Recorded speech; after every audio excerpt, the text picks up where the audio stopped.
What's up, everybody, and welcome to Top 3 at 3. My name is Ruel Gaviola, and it's actually not 3 where I am. It's 1 o'clock Pacific. But for Spiel and BGG, I want to say hello and welcome. This is Top 3 at 3 at 1. So thank you for joining us. We have a great guest today, Pat Marino. He is the game design manager over at the Op, and we're going to talk about his journey into modern board games and also just talk about game design and some of his favorite games. And also, we are sharing a really, I love this topic that Pat actually suggested. It's games that we'll never get rid of, right? So if you're like me, honestly, it's tough for me to get rid of games. I'm not going to lie. It's really tough. But, with so many games out there, we have limited space here at the Gaviola Game Library. And I do have to, move titles in, move titles out. It is what it is. But you know what? Hey, we all have to do it, especially those of us who love the hobby. You only have so much space, right, to keep your games. So we're going to talk to Pat about the games that he will never get rid of. So it's going to be really interesting. I want to see, his perspective. And we came at this list from different perspectives. Not only with ourselves, but just the way we chose these games. I want to shout out to everyone in chat. I believe Amanda is here. Yes, thank you, Amanda, for joining us. Amanda Panda is our chat moderator, also known as the Amanda-rator. Please keep things PG-13 in chat so she doesn't have to bust out the ban hammer on anyone. Time Rollers in the house. I saw Eclectic Camel. Thank you for joining us. Game Jedi 84. Hello. Silver Metal Tavern. Yeah. Slivers, of course. Yes. And do we already have a raid, Amanda? That's crazy. Oh, no way. Okay, yeah. So Board Game Geek TV, we are broadcasting today in conjunction with them. Board Game Geek TV's got a bunch of content all weekend long for Spiel, starting, earlier this morning all the way till Sunday. So please stay tuned or stay tuned in to Board Game Geek TV for great content throughout the weekend. We'd like to mention that today's episode is sponsored by the Op. There it is right there. The Op, which is where Pat Marino works at. So the Op is very kind. They've sponsored a couple of our live streams here, and they're sponsoring today's episode of Top 3 at 3. And, I was thinking about, Top 3 at 3 here in the West Coast, it's like 4 p.m. East? So I think it's 3 p.m. Central, right? So we are technically still Top 3 at 3, just for different time zones. So as I talk to Pat here and get to know him, and we're going to share our games, if you're in chat, please let us know of what your games that you would never get rid of as well. I'm really interested to see what all y'all, what do you hold on to? What do you feel like are the games that you just can't let go of? Let us know in chat there. And also, please visit the Op. They've got a ton of new games coming out. We just played, who was it? Me and Michelle and I, my wife and I, we live streamed Plankton Rising, the SpongeBob SquarePants game. We had a lot of fun with it. It's in the Rising series of games that Pat has had a hand in, many of them, if not all of them. I'm looking at his BGG page right now. But we love that series. I'm a huge fan of the Avengers one, Thanos Rising. And I also like, there's one that we're going to be playing soon called The Batman Who Laughs. It's like the dark Batman. So it's really cool. I already see Legends DM. Thank you. This is one game that if I had it, I'd probably never get rid of it. But they were talking about never get rid of Star Wars Queen's Gambit. That's the one I've always wanted to play. It's on my bucket list one of these days. And there's the emotes, folks. Our emotes are brought to us by our friend Holly Chu. Please check out her website, and Amanda Panda's got all the emotes there. So hello, everybody. Ben, thank you for joining us. Good to see you, my friend. Lucho AB as well. I see Bonar Ryan. It's 10 p.m. in Essen. Okay, yeah. So this is the top 3 at 10 in Essen. So thank you for joining us from Essen, my friend. Good to see you on here. Sly God's in the house. Good to see you. So let's get into this. Let's bring on Pat. Enough of my jibber jabber. Pat Marino loves his work as the game design manager at the Op because he has a passion for tabletop strategy games and what they teach us about strategic thinking, interaction, intentionality, and creativity. And he applies those lessons to his work regularly. Prior to pursuing his passion for game design, he spent over 10 years as a student affairs practitioner with strong experience in residential life, first-year student programs, and student retention. He recently completed a PhD student in leadership in higher education. His research involved the gamification of higher education and educational design. So without further ado, let's bring on Pat Marino. Hi, Pat. Hey, how's it going? Good. How are you, my friend? I'm doing super. All right, good to have you on here. I reread this intro and I wanted to congratulate. I forgot to congratulate you earlier on your PhD. Well done, man. Thank you. Yeah, Facebook reminded me today is the 1 year anniversary of my dissertation defense. So Wow. a year ago today, I was very nervous and fingers crossed that I was going to finish, and it all worked out. So Nice. That's an amazing accomplishment. You were working on it for a while, obviously, and when you actually finally finished your dissertation, was it just like a big weight lifted off your shoulder, or what was that like? yeah, it got rescheduled a bunch of times, which is always hard because it's like, oh, today's going to be the day. Oh no, it's going to be 3 months from now, or whatever the case may be. And all said and done, all that work comes to about 20 minutes of presentation with some Q&A afterwards. And it's nerve-wracking because they ask you to wait in the hall while your committee decides whether you're a doctor or not. And so Oh you're my just kind God. of standing there like, twiddling your thumbs waiting, and then they come out and make the announcement. So fortunately Oh it my was gosh. the congratulations, and I was done. And that was, it's like, oh, I'm done with school forever now. There's no reason to ever go back. Nice. And then, so after the 20 minutes or so, did they just tell you immediately after the meeting, like, oh, you're a doctor now, by the way, or? Yeah, so they do a Q&A, right? And it's the professors on your committee, and then anybody else who attended can ask questions as well. And so they do some back and forth, and they're sort of prodding a little bit to see, like, did you really understand this thing, or like, did you go deeper and consider this other angle to your research and things like that. And then, yeah, I was in the hall for maybe 2 or 3 minutes, and they just walked out, and it's congratulations, doctor, if you pass. And that's it. That you don't even have to wait for commencement or anything. It's from that moment you're done. So it's pretty nice. Amazing. That's Yeah. awesome. Congratulations again, Pat. That Thank is you. such an achievement. Yeah. But okay, so let's go back. So you were the game design manager at the op now, but I want to talk about your childhood and games. And have games always been a part of your life? Did you do game nights as a family? And what was that like growing up with games in your life? Yeah. So games have always kind of been around. In the house growing up. Of course, we played all the classics, the Hasbro games, Monopolies and Clues, and those kinds of things. We definitely had Classic Dungeon when I was younger. And then at some point, Hero Quest showed up at our house, and that was one that my older brother and I played with a friend of ours pretty much all the way through correctly. We discovered Magic sometime around middle school and played that. And then when I went off to college, I switched over and was a console gamer. And so I was collecting all the old systems and had weird game collection. And my roommate was into it too. So between the two of us, it was like any old game you'd want, we had somewhere kicking around. And Nice. like 400 cables coming out of the same TV to keep them all connected at the same time. And so I did that for a while, and then it was not until after I finished my master's degree and was working in higher education that a student walked up to me and said, "Oh, have you ever played Settlers of Catan?" And I said, "No, I haven't." And that game hit the table, and that was it. I mean, I was Nice. fully involved from then on. I think I designed my first game maybe 2 weeks later, after sort of saying, "Oh, if there's games like this, I want to make a game." And Wow. obviously, the rest is history. That's amazing. So it wasn't like you weren't designing games as a kid, but it was later on after you discovered Catan that you said, "Hey, I can. This is something I feel like I can do."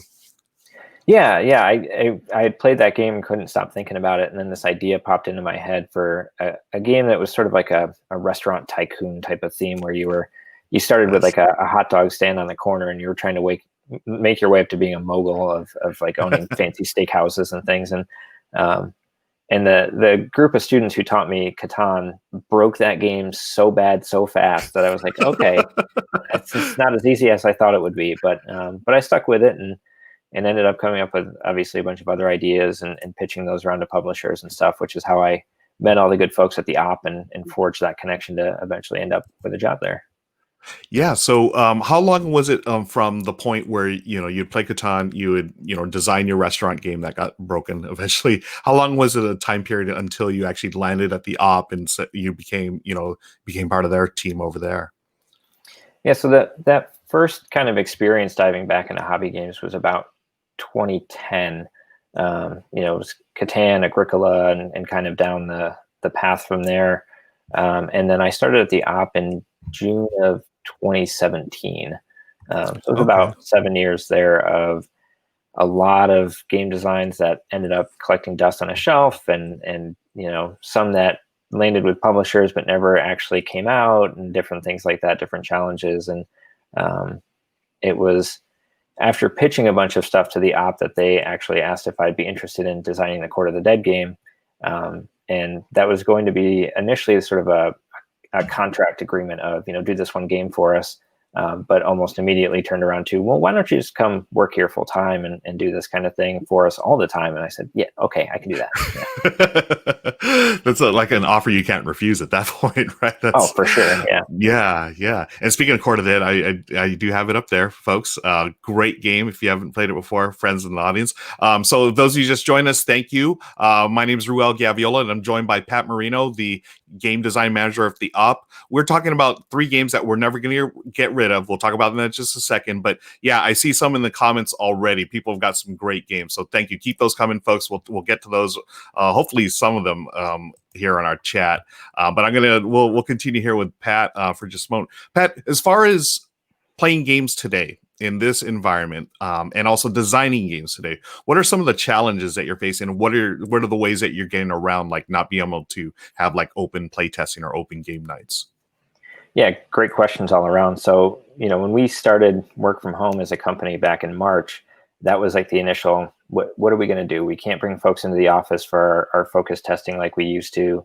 We can't just swing around from our desks and jump to the game table and play test something the way we used to. So we did a lot of exploration of different options while we were, taking one day where one of us would go to the office and make a bunch of prototypes and then drop them off on somebody else's doorstep, and then they would play them with their family and pass them to the next person and that kind of thing. And pretty quickly thereafter, we explored Tabletop Simulator, Tabletopia, and different options. We've been living pretty much all the time in Tabletopia at this point, building different games in there, play testing and vendor submissions in there. So we're quite familiar with how to design different aspects of our games there, and have our prototypes all hidden away in the secret recesses of that system.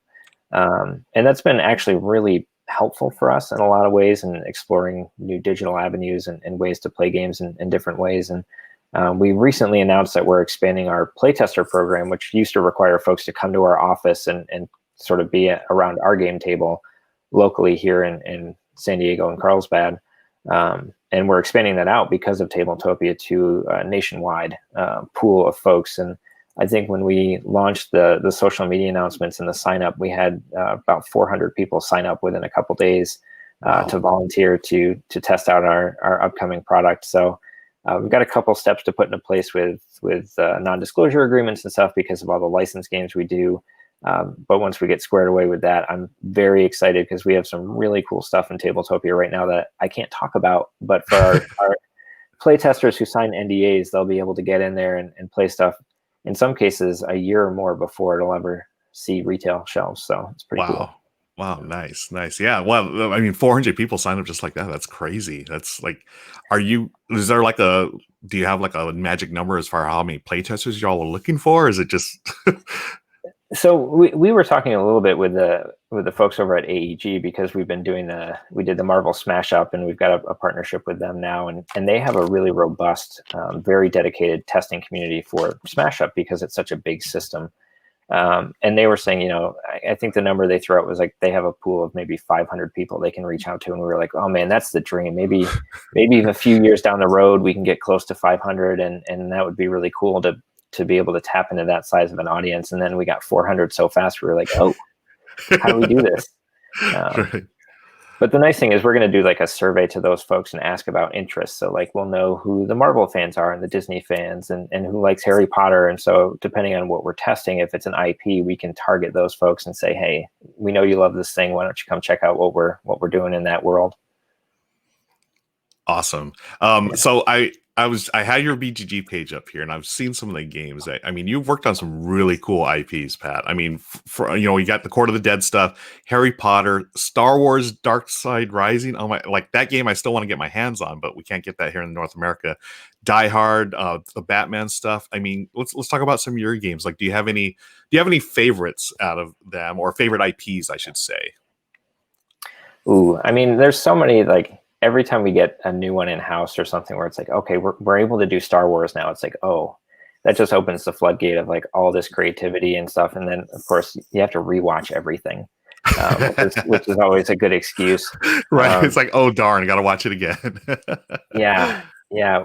There was like a couple on my wish list that we didn't have, and we have two of them for 21 and 22, and I can't talk about them yet, but it's like Oh. that's such a win for me of like, oh, I get to Nice. dive into this world. But Batman's been really fun because like Batman Talisman was more of a classic, like leaning into the Batman everybody knows and the villains that everybody knows because they've appeared in different like movies and cartoons and things like that. And then with Batman Who Laughs Rising, it's like here's this whole other dark storyline that the casual Batman fan maybe doesn't know about yet, with like these really like just terrible villains that are so much darker even than like the Joker. And being able to play in that timeline was really fun. Die Hard was a great one, and working with Sean Fletcher and designing that game, because it was just like, we watched the movie over and over. I had it like on my screen on streaming on one screen, and then it's like, oh, okay, we got to get that quote on a card and we got to figure this thing out. So that was real cool too. Harry Potter, we have experts in house who like, I feel like I know Harry Potter, and then we play the Trivial Pursuit, and I'm like, I'm so out of my league with some of the folks. But that's always fun to see like how they can quote line for line almost every scene in the movies and things. So yeah, that's awesome.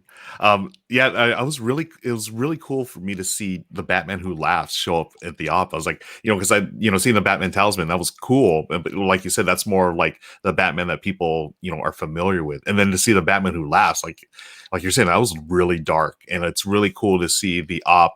They have a lot of, family friendly titles, right? But then there's stuff like Court of the Dead, and then Batman Who Laughs is definitely on the darker side. And, I don't know if it's totally family friendly, but I love seeing that in a company, seeing a wide variety of games and IPs and stuff.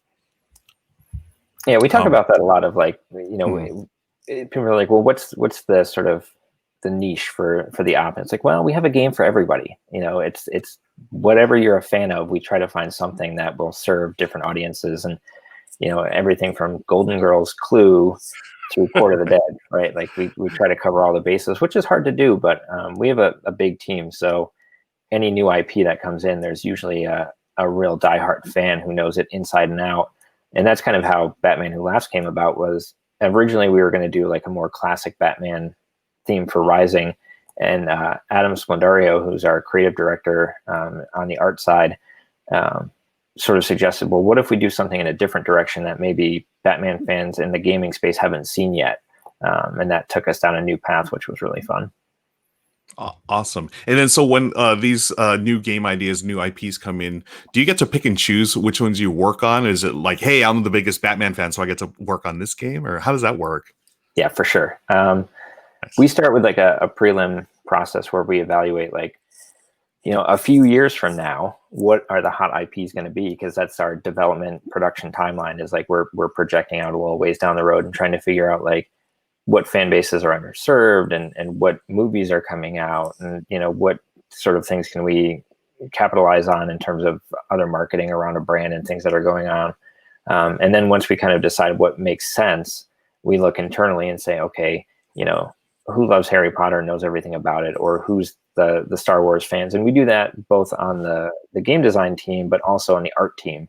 So like with Plankton Rising, it was like, okay, I wanted to do that one just because like SpongeBob's ridiculous and fun. And it was like, okay, I get to watch some SpongeBob and like pull out some references. But we have on our 3D design team, who does all of our figures and sculpts, a woman named Rachel, who's like a super SpongeBob fan. So like she got to do some of the work on the Chum Bucket figure. And then we have a graphic designer, Summer Furzer, who's also a huge SpongeBob fan. So it's like in some ways it's almost like a gift project of like, here's a thing you love, go make it look awesome. And then you can see the results. You said you'd play that one the other day, and like those cards Yeah, are just so on point for the brand and so cute. So totally. yeah. Yeah, it was when I played it with Michelle, and we actually our daughter Lauren, like I think she grew up with SpongeBob, so she wasn't able to play it, but after we'd played, we just showed her the cards, and she was just cracking up the entire time. She's like, "That's SpongeBob, that's Patrick," and it's like it was just perfect. So that's so cool that as fans that you're able to work on projects that you enjoy like that. Thank you for sharing that, Pat. Much appreciated. Sure. Let's talk about some games now. Let's move on. Friends in chat, thank you all for. I see a ton of comments here. I can't even keep up. So thank you all for participating and hanging out with us. I'm here with Pat Marino, game design manager at the Op. We are going to be talking about our top 3 games that we'll never get rid of, and of course, we've got to start with our honorable mentions first. I'm going to go first, and I'll throw it over to Pat afterwards. But friends in chat, keep those games coming in. Let us know what you would never get rid of. I'm going to start with 2 honorable mentions, and these are Twilight Imperium and Blood Rage. So I'll start with Blood Rage first. That was probably, so I got into the hobby in 2015, and Blood Rage was the first game that I like a little more complex game that I played. And I played another friend of mine named Pat, his copy, and he had painted all the figures, and that experience just embedded itself in my brain. It was like one of the coolest gaming experiences I ever had. And then I ended up getting my own copy. I still haven't painted it yet, but it's a fantastic game. I'm a big Eric Lang fan, and Blood Rage is just wonderful. It's always a good time. I always have a fantastic experience whenever I play it with new players or gamers that have already played it. It's so good. Area control, card drafting. I remember some of my friends who haven't played it yet. I will tell them, hey, it's just like Sushi Go. It's card drafting, but then you got like all these minis and a bunch of tens of thousands of other things going on. But Pat, I'm assuming you've played Blood Rage before. Oh yeah. Yeah, this one I just can't get rid of because it really reminds me of that first experience of a more complex game. And then speaking of complex games, my other one I would never get rid of is Twilight Imperium.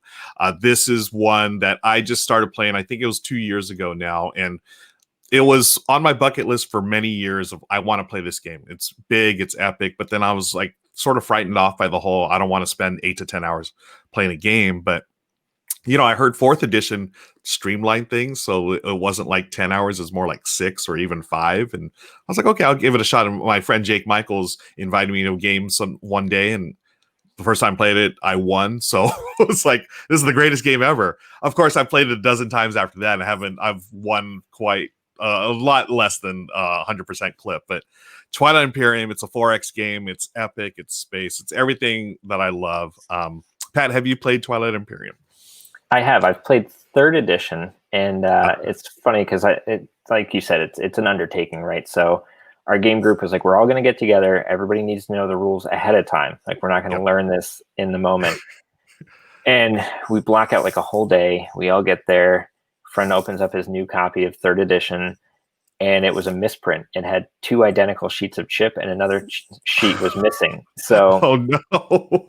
We figured it out because we were setting up, and there was 2 of the Mechatol Rex or whatever the core central planet. We're like, there shouldn't be 2 of these.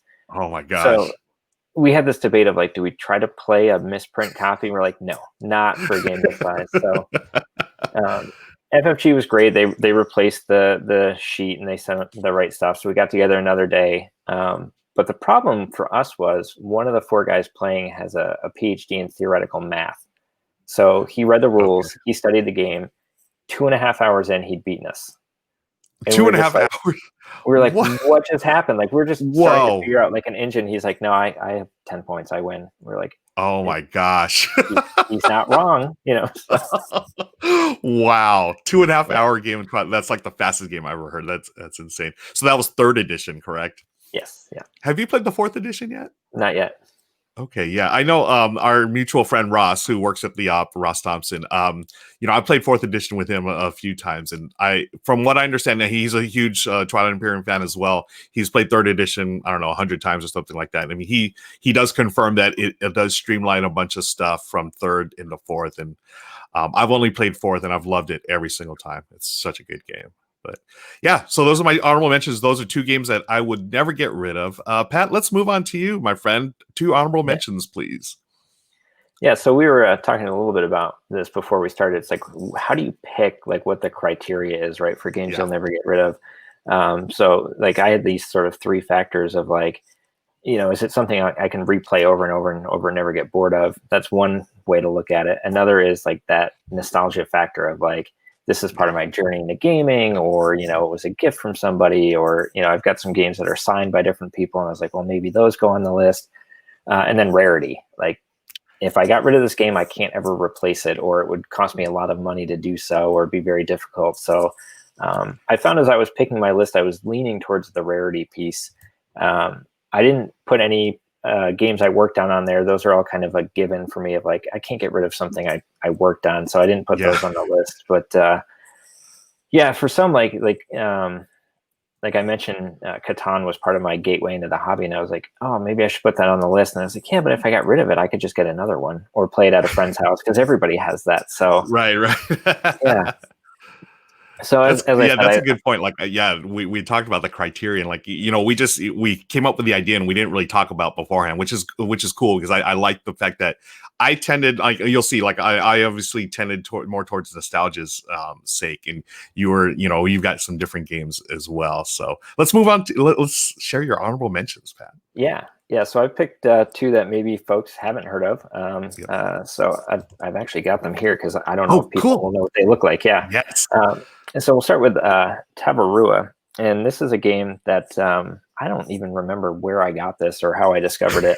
But it's a surfing game. I don't surf, but it's a really interesting set of mechanics, because you've got this thing where you're basically paddling out, and that's part of the challenge, is like how far out you paddle and all of that. And then you're riding waves back, and it's got like a strategic push your luck element. Because you're trying to get the biggest wave and ride the biggest wave and score the most points on that run.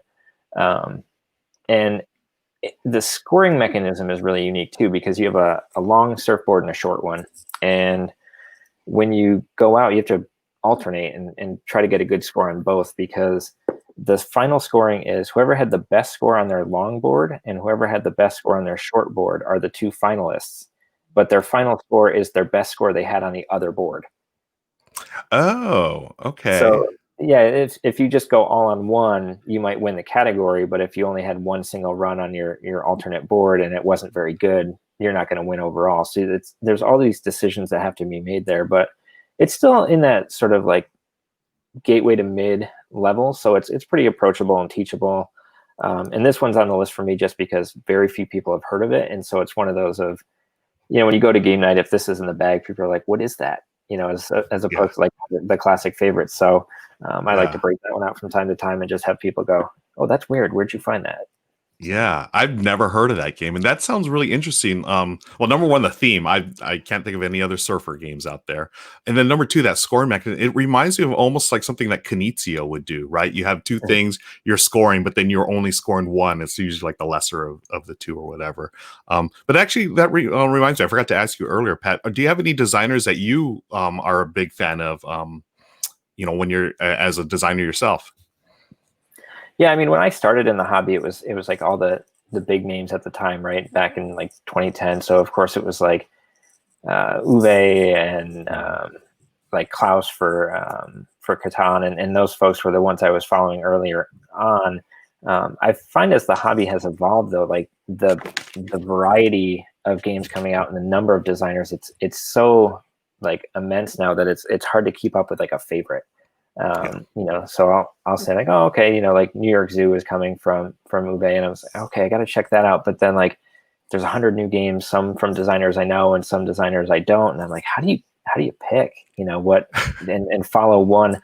It's like, yeah, you can have a favorite author of books, but man, there's so many choices. Like it's hard to do you stick in one channel or experiment.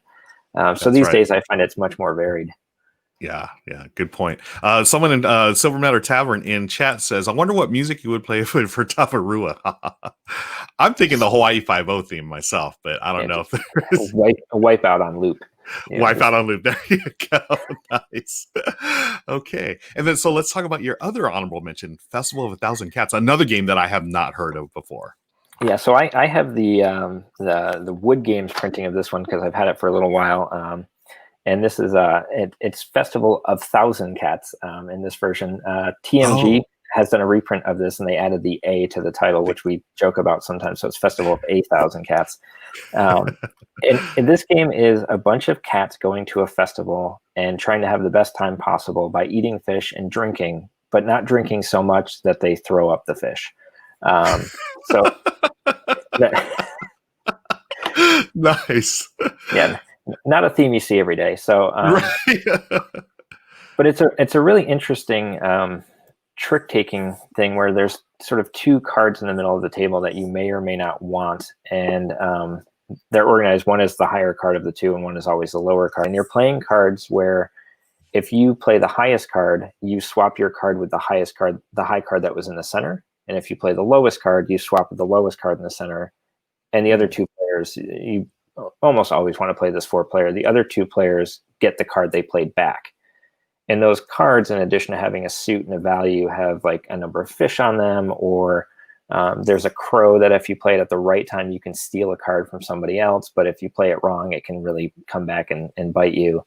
And then there's little sake bottles on some of the cards. And if you get some of them, it can be worth a lot of points. But if you get too many, it's sort of thematically your cat gets sick. And so you lose half of your points from the fish you collected. So thematically, it's kind of funny, but strategy-wise, it's really good. It's a very, I think for me anyway, a different take on trick-taking games. Yep. And for folks who like that kind of play, this is one that I usually highly recommend people grab. And until Tasty Minstrel picked it up, it was pretty hard to track down. But I checked earlier today, and it's pretty widely available now for their version. So it used to be on my list of I wouldn't give it up because it's rare, and now it's like I just really like this game, so I'm going to hold on to it. Is the Tasty Minstrel version, is it pretty much identical to the original one, or have they changed anything about it?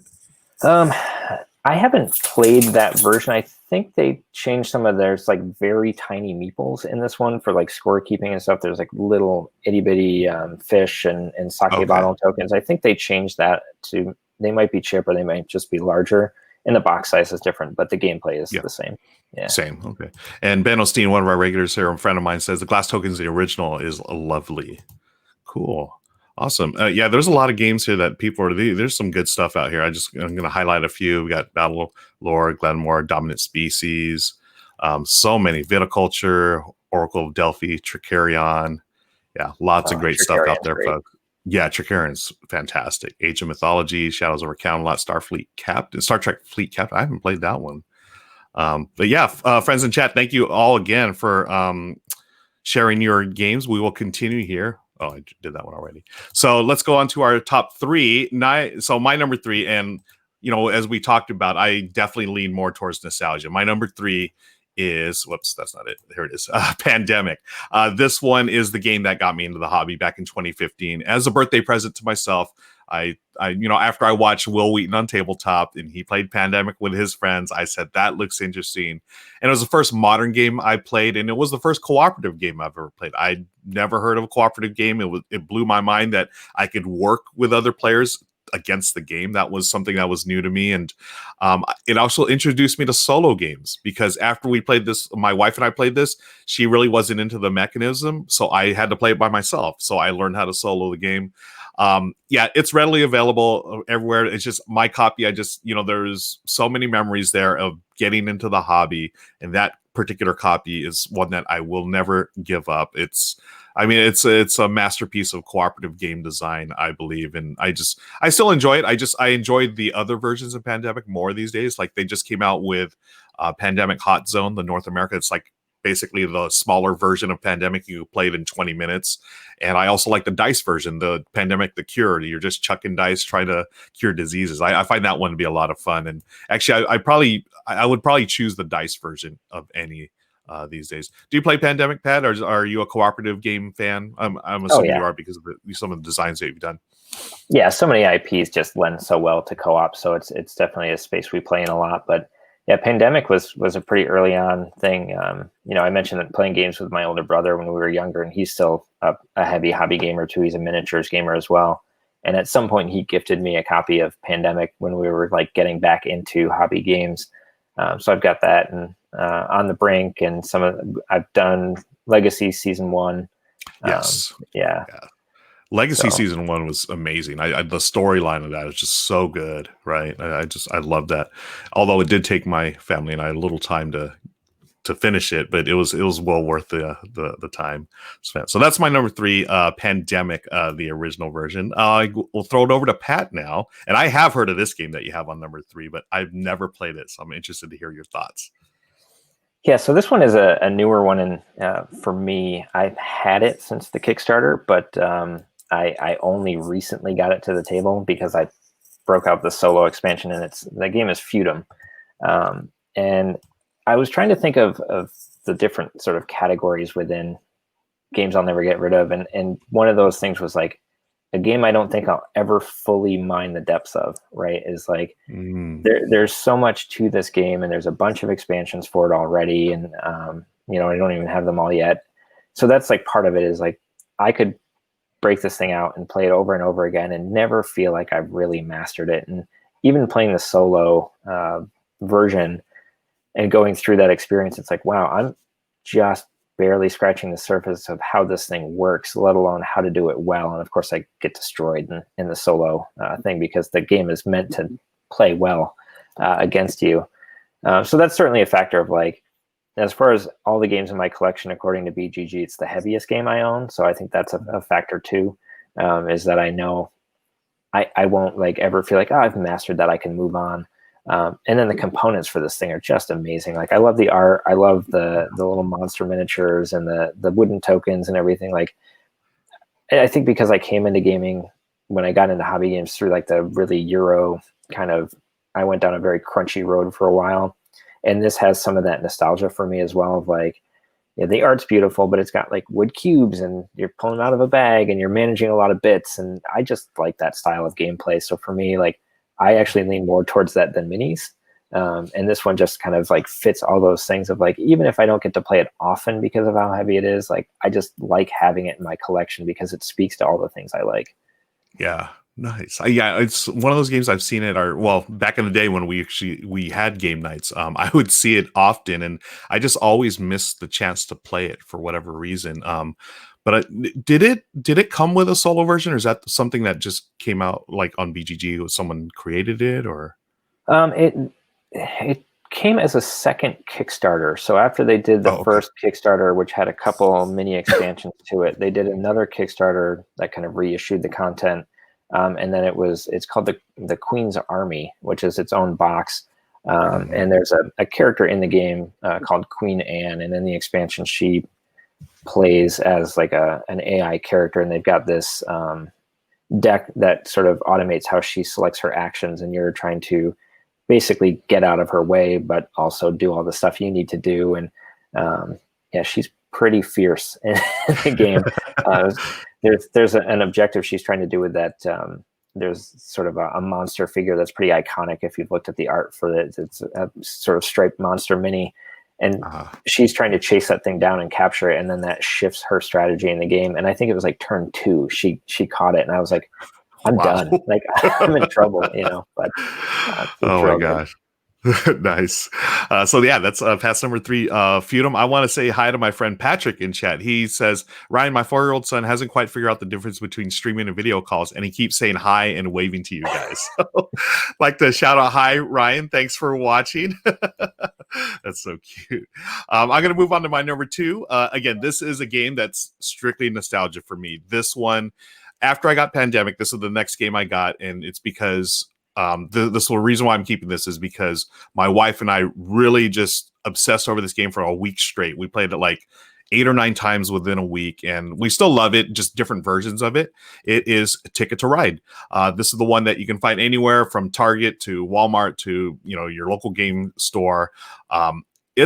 I love this game because it's so elegant, right? You do one thing on your turn, you're either drawing a card or you're playing a train or you're, I think, drawing new like objective cards or whatever. But it's so easy to teach to people, and yet it's so again, it's just elegantly designed. It doesn't take much to learn, but there is strategy involved. And I remember when my wife and I, there was just these moments when we first played, and I remember it's like the lights started going off, like, oh, this is what we should be doing here. I mean, it's fun just to lay tracks and whatever, just, well, yeah, just making a bunch of train tracks, whatever. But then it starts clicking. It's like, oh wait, I can start lining up, I can connect this route to this route.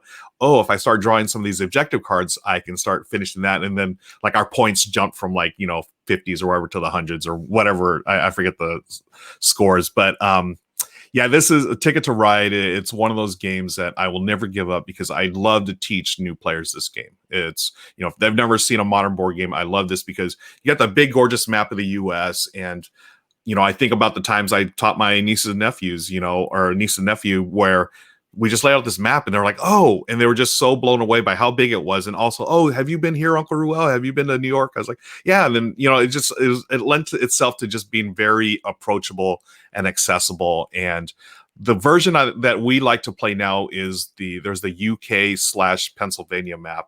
And the Pennsylvania map is our favorite because it has stocks and it adds this whole new element. And yeah, we love Ticket to Ride. And Pat, have you played Ticket to Ride recently? I'll ask you it that way. I think Christmas time was probably the last time I played. This is a game that my family breaks out. We go to my parents' house around the holidays, and I was going to ask like what your favorite expansion was, and you answered it there because for us, like, it'll be like me and my significant other, my brother and his wife, and then our mom will play as well. And if it's like late in the evening, we'll just play the US map, right? Like, okay, we're getting tired. We played some other games tonight. We're going to play like vanilla Ticket to Ride. But if it's earlier and we have our wits about us a little bit more, we like the UK map because it adds all those like upgrades you have to do. It's a little bit more Euro, a little bit more strategy. Definitely.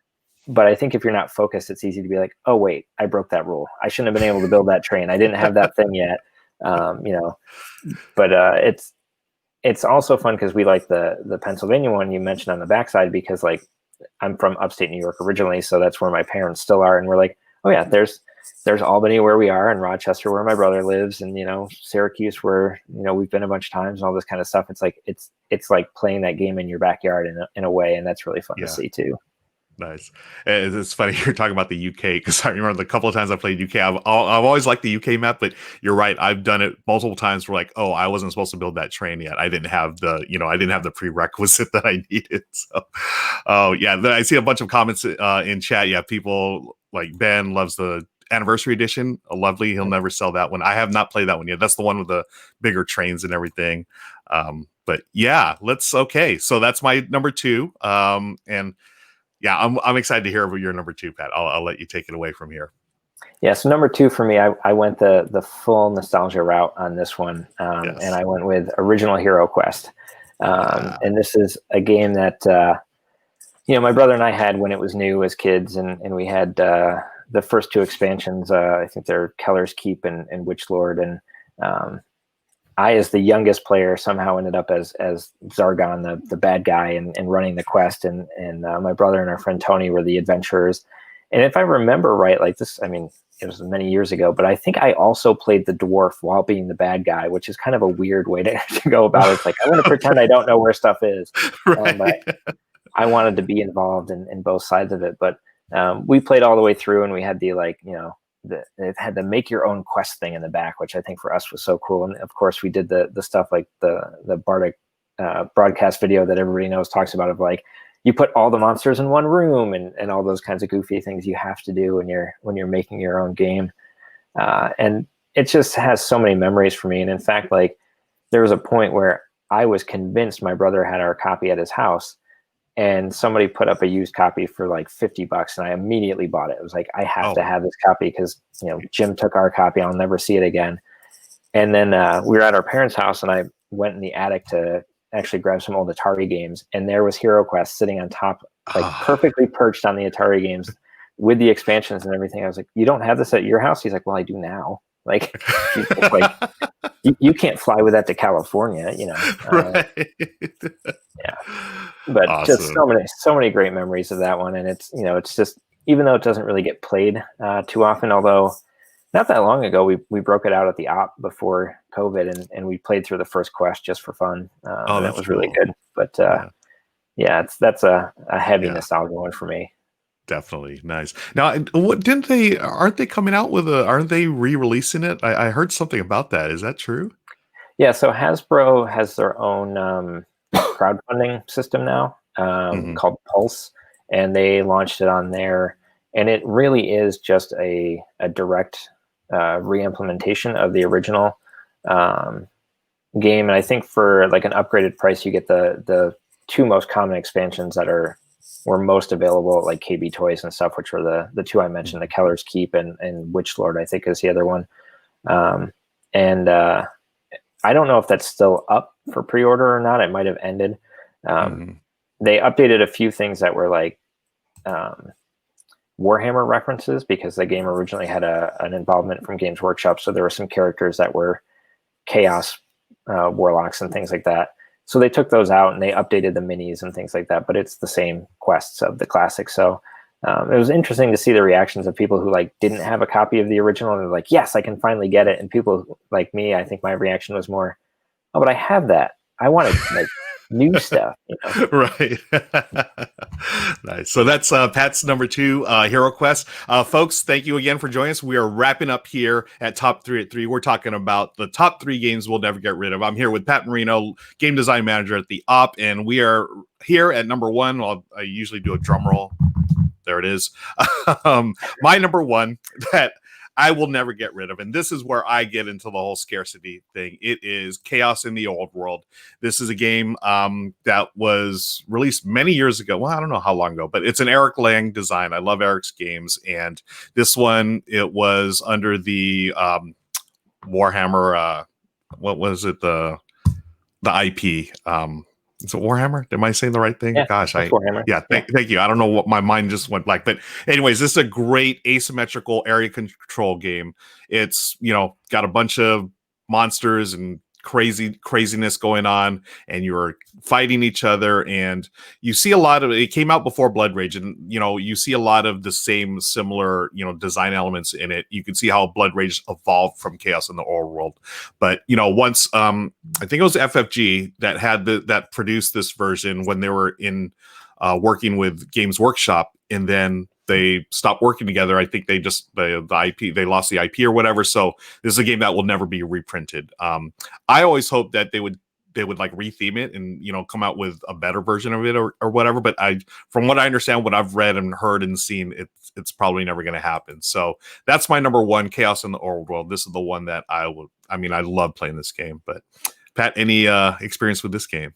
I've never had a chance to play it. Unfortunately, it's one we talked about a lot when we were doing like Warhammer Monopoly and Warhammer Risk and working with Games Workshop. Is like, I wonder if there's any way we could make that happen again. And it's, as you said, it's a licensing challenge. There's so many moving parts to it to make that game happen again. But that was definitely a discussion point of like, well, we should at least play it. Yeah, So it's on the list for sure. Nice. Yeah, it's so good. It's there's another game that I like that's area control, but it's got asymmetric powers. It's called Cry Havoc, and that game that's a fun game. But I prefer this one. I think this one is just so rock solid, and yeah, just unfortunately, just never going to be printed again. So that's my number 1. I see some comments in chat real quick. Let's see what some people throwing in here. Terraforming Mars, Agricola, Splendor, very nice. Gloomhaven, Frosthaven, Gloomhaven, Jaws of the Lion, awesome. And yeah, all right. So let's go on to Pat, your number 1 game that you will never get rid of. That's a good one, folks. Spoiler alert. Speaking of stuff that will never be reprinted, unfortunately, Yes. I've got to go with Glory to Rome, Black Box Edition. This is a recent, finally, addition to my collection, and I will show you how recent this one is. I haven't even played my copy yet, and part of the fun of that is the cards are still in shrink. Oh my gosh. Look. Yeah. Okay. Everyone in chat just started salivating right now. Yeah. So this is a game that I had played previously and just love the fact that the whole game is based on every combo that you can make is OP. and it's really about who figures out the combo that's easiest for them to get and gets it done fast enough. So like sort of the first time you play, if you play with somebody who knows what they're doing, you're like, oh, this game is so imbalanced, and you're like, no, because if you had just gotten these cards and put your combo together, it would have been just as insane as the one that beat you. But yeah, this one has obviously some history to it and some challenge of why it can't be reprinted. But there's like some drama with the publishers, right? The drama with the designers and stuff, right? Yeah. So it's one that I think fans would snap up if it ever did come back. And I was lucky in the sense that, you know, the black box can go for quite a lot of money on eBay and things. And Wes Ferrer, who works at the Op, was at our local game store, and he video called me. This was like a month ago. He said, I'm at the game store and they have Black Box Edition on sale in the used game collection for $150. Wow. And he already owned a copy, so he didn't need to buy it for himself. So he was like, do you want it? I was like, yes. I will Venmo you right now. Just get it to me. Like, awesome. Because it's a game I just love so much, and it's hard to get your hands on and play. And I see some comments in the chat that Matainai is a decent replacement. There's one that Carl Chuduk, the designer, did that came out Gen Con last year, called Aegean, Aegean. Oh yeah. And it's kind of a familiar take on it, but it has like ships that move resources around and things. It's not quite as good in my opinion. And it had no art on it. It came in a white box with like prototype level art cards. And oh wow. And Asmodee, the company that produced it, sort of said, well, if you buy it, and if we ever do an art version, it came with a token, so you could cash in that token for the full art version if they ever get around to it, which I thought was interesting. But I picked that one up and tried it, and it was good. Matainai's good. I see Uchronia. That one's pretty close as well. But for me, it's just as a game collector, just having the original and that black box edition in particular is sort of a crown jewel in the collection that I can't ever give up. Are you ever going to take out the cards from the shrink wrap pad? Yeah, I've got a whole stack of sleeves waiting for them because I want to play it. But there's a part of me that's like, could I build this thing in Tabletopia and just play it there where I won't damage it? You know. I love it. That's great. Nice. Great choices, Pat. Great list. I want to thank everyone in chat. And also, Panda Angel mentioned there was a new sub. Thank you, friends, for subscribing. I really appreciate it. It was a gift sub as well. Thank you for doing that. I've been joined by Pat Marino, the game design manager at the Op. Pat, I want to thank you for your time. Appreciate it. Great. It was a pleasure talking to you, getting to know you. And also, this is a fun list. This is great. There's actually a bunch more games I could have put. It was tough to just think of which ones to include, right? It was so hard. I started with like 30 games, and just at the end, crossing games off, I was like, would I ever get rid of that though? Like, I wouldn't, but you know. Totally. Yeah. Pat, where can people find you online? What's a great place for them to connect with you? Yeah, so I'm always on BGG answering questions about games that I worked on. Subscribe to all those threads, so if you ever have questions, you can post them there. On Facebook, just under my regular name, and then on Instagram and Twitter at Dr. Pat Makes Games. So you can find me on there as well. Awesome. Great. Okay. And friends, that'll do it. Thank you, Amanda Panda, for handling chat. And thank you all, everybody in chat, for hanging out. We saw all those games. These are great, games you'll never get rid of. And I hope you have a great spiel. This is the first day of 4 days, so hang in there, play more games, but get rest, stay hydrated and do this things. So stay safe, everybody. We'll see you next time. Have a great day. Bye, everybody.